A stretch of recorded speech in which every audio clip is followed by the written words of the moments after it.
Noemi Diaz Salonga. Maraming salamat po mag-aaward. Thank you so much. Ma'am. Actually, nanakit na yung ko. Anong tawag dito? Yung pangako. Hindi ko na nga alam kung makakapagsalita pa ako. Sir Kenneth, thank you. Salamat po natin. Maraming salamat, Ate Princess. Magandang gabi po sa inyong lahat. Actually, wala na nga ako masabi. Talaga, ang sakit talaga ng pangako. Pagpasok ko pa lang, sabi ko, ito pa yung nakakatuwa. Pagpasok ko, sabi ko, wow, ang ganda ng kulay blue. Yung pala, merong hindi nagbasa ng memo. Blue pala talaga kasi din. O, so yung alam nyo na, yung mga iba kulay, hindi kayo nakabasa ng memo. Denim po ang ating tema ngayon. Tuwang-tuwa ako kasi tama pala, kasi nagtataka ako, 13 years, 2012.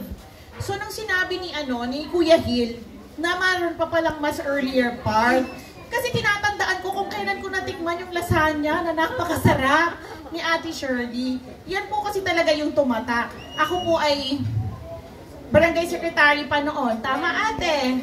At lupon si Ate Shirley. Siguro yung bahagi, mga 1/4 ng katawan ko, lasagna na to ni Ate Shirley. Doon ko po nakita kung gaano at natikman, kung gaano kasarap ang lasagna ni Ate Shirley.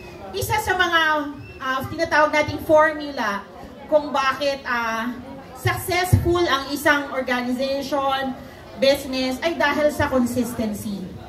Simula nang natikman ko siya, hanggang sa huling bigay niya sa akin, ito lamang Pasko, nananatili ang sarap ng lasagna ni Ate Shirley. And kasama na yung fish fillet sa mga hinahangaan ko, hindi talaga nagbabago. At mas nag-i-improve pa siya. Hindi mo makakalimutan yung lasa ng pagkain ng Princess Anne. I'm sure of that.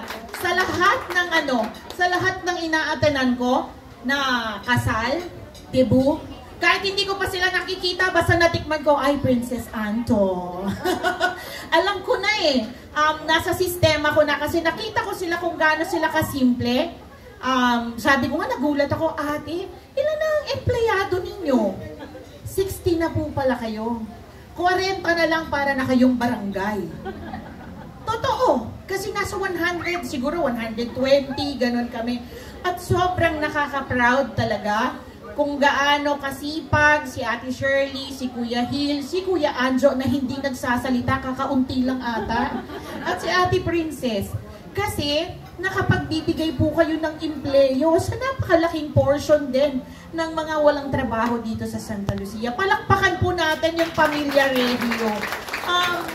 Isang recognition dapat yung ibigay kasi sa Santa Lucia, totoo po yun, kayo lang yung merong ganito kalaki na empleyo na ang lahat ay taga Santa Lucia. And I'm super proud of you.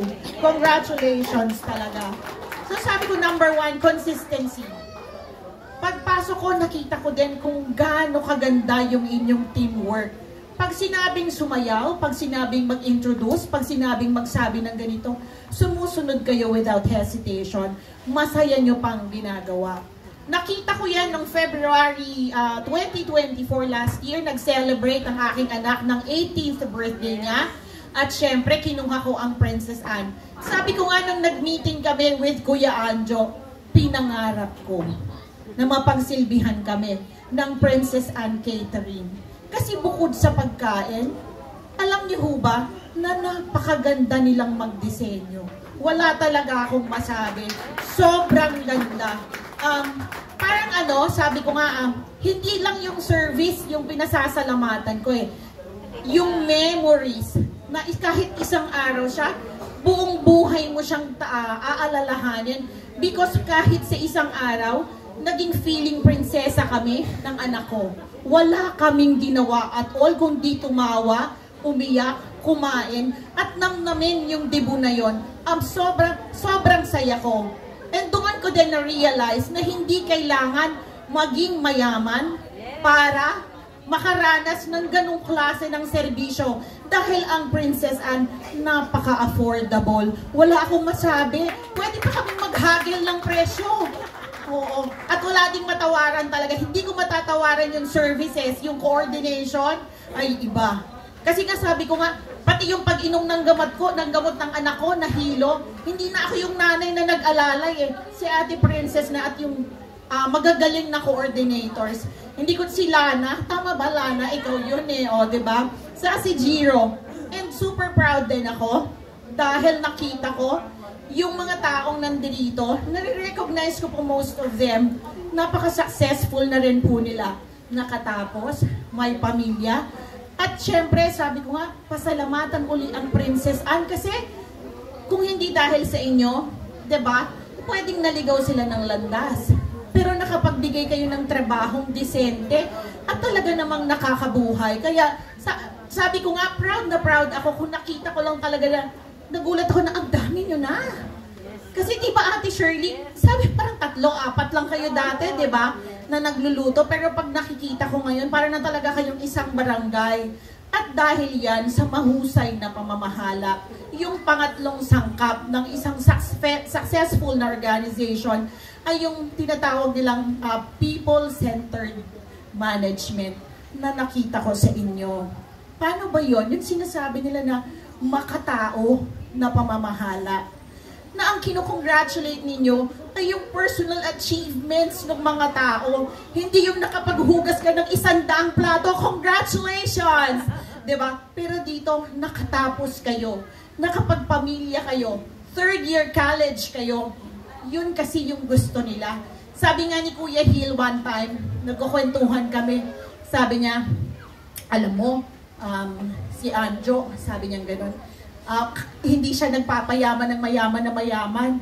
Kasi ang gusto niya, nababahagi niya yung blessings sa lahat. Hindi siya magtataas ng presyo. Hindi siya para magbawas ng empleyado. Ang gagawin niya, magpapadami siya ng taong tutulungan niya. And hindi ito kwento.